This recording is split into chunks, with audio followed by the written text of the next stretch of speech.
안 후보님 아까는 제가 따님 칭찬을 잠깐 드렸으니까 좀 불편한 질문을 드리겠습니다. 혹시 요즘 택시 기본 요금이 얼마인지 아시나요?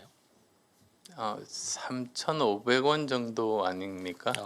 3,800원입니다. 뭐 비슷하게 알고 계신데 이런 질문 드린 이유가 안 후보께서는 서민들의 삶을 피부로 이해하지 못한다는 지적이 일부 있습니다. 이는 결국 감정 이입 능력 부족으로 이어져서 본인이 누구의 아바타가 아니다라는 발언을 하실 때와 같은 역효과를 가져온다는 그런 주장인데요. 이에 대해서 어떤 반론을 하실 수 있을까요? 저만큼 바닥에서 박박 뛰어본 사람 드물다고 저는 말씀드리고 싶습니다. 저는 의과대학 교수 그만두고 이제 창업을 했지 않습니까? 근데 장사를 해보면서 안 게 있습니다. 물건 파는 게 제일 어려운 게 아니었습니다. 수금하는 게 제일 어려웠습니다. 저희들은 일반 소비자들이 소프트웨어를 사는 것이 아니고 대기업들이 다 구매를 합니다. 그런데 6개월이 지나도 돈을 안 줍니다. 그렇게 되면 그 결제권자 집 앞에 찾아가서 밤늦게 뻗치기를 합니다. 아마 기자분들 뻗치기 다 아실 겁니다. 그러면 12시 다 돼가서 이제 술이 취해서 들어오는 사람의 바지가랑이를 붙잡고 돈 달라고 하면 동네 창피하니까 내일 오라고 하죠. 그래서 그 다음날 가보면 6개월 어음을 끊어줍니다. 그러니까 물건 팔고 1년 만에 받으면 제일 빨리 받는 겁니다. 그런데 문제는 매달 직원들 월급달이 돌아오지 않습니까? 책상을 아무리 뒤져봐도 어음밖에 없습니다. 현금이 한 푼도 없어요. 할 수 없어요. 할 수 없죠. 그래서 어음깡을 합니다. 근데 제가 창업했던 때가 IMF 이전이어서 그 금리가 한 10% 정도 됐거든요. 어음깡이 뭐냐면 이 금액에서 6개월치 선이자를 떼고 나머지 돈을 주는데요. 그 이자율이 일반 시중 이자율의 2배, 3배 되는 경우도 있습니다. 피눈물 나는 거죠, 사실. 그래서 이렇게 말씀드리죠. 어음깡 해보신 분이 아니면 사실 제가 현실 생활 잘 모른다고 그렇게 말씀하실 수 없습니다. 예, 실생활을 말씀하시다 보니까 그 시간이 좀 길어졌는데요. 예, 구체적 설명 잘 들었고요. 다음에 박록삼 패널께서 질문하시겠습니다. 예, 저도 무슨 퀴즈를 내는 건 아니지만 하나 여쭤보겠습니다. 올해 법정 최저임금이 얼마인지 아시죠? 9,160원이죠. 네, 이 최저임금의 대상이 되는 노동자 규모는 어느 정도가 되는지 알고 계시나요? 거기까지는 잘 모르겠습니다. 왜 그러냐면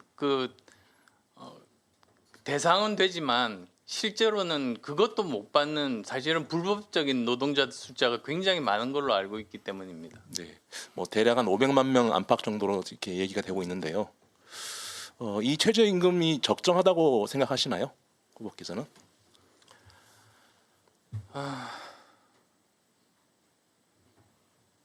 지금 최저임금이 적정하냐 아니냐 그걸 제일 잘 판단하는 것은 아마도 소상공인들, 자영업자분들이 아닐까 합니다. 지금 현재 코로나19도 있습니다만 결국은 이 최저임금으로는 직원들을 고용할 수가 없는 형편이기 때문에 결국 고용 못하고 가족들을 같이 일을 한다든지 또는 영업시간을 줄인다든지 지금 그러고 있는 그런 형편입니다.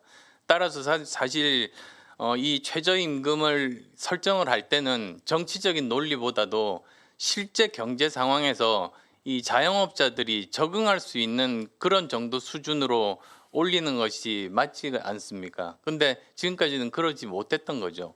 그래서 저는 이렇게 생각합니다. 이렇게 매년 정치적인 논리로 최저임금을 정하지 말고 중위소득의 몇 퍼센트가 최저임금이다라고 아예 법률로 규정을 한다면 그러면 거기에 대해서 위원회에서 계속 싸우고 논의할 일도 없고 굉장히 안정적으로 거기에 국력 소모할 일 없이 적정한 수준의 최저임금을 우리가 정할 수 있지 않은가 그렇게 생각합니다. 실제로 지난해는 8,720원이었거든요. 거기서 1.5% 오른 건데 이게 실제로 물가 상승률을 반영하지도 못하고 있는 거랑 마찬가지잖아요. 그래서 결국은 그 전엔 너무 많이 올라서 그랬습니다. 예, 그 실제로 코로나19 그 상황에서 보자면 자영업자들이 최저임금을 훨씬 상회하는 임금을 주겠다고 함에도 불구하고 구인난을 많이 겪었잖아요.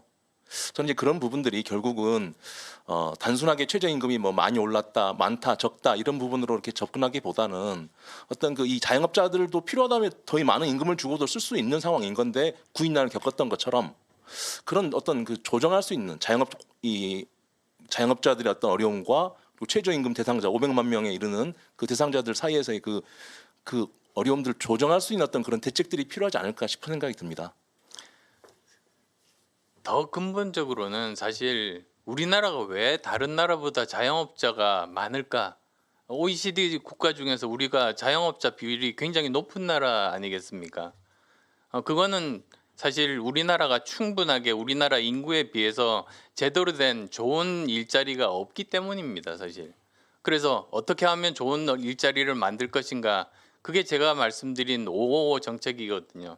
그래서 이렇게 계속 잠재 성장률이 낮아지면서 계속 이렇게 좋은 일자리가 줄어드는 이런 상황을 그대로 방치하지 말고 다시 잠재 성장률을 높일 수 있는 방안을 찾아야 되고, 그것은 신기술, 과학 발전에 의해서 새로운 영역들, 융합 영역들을 만드는 것에서 저는 출발할 수 있다. 우리나라는 충분히 가능하다.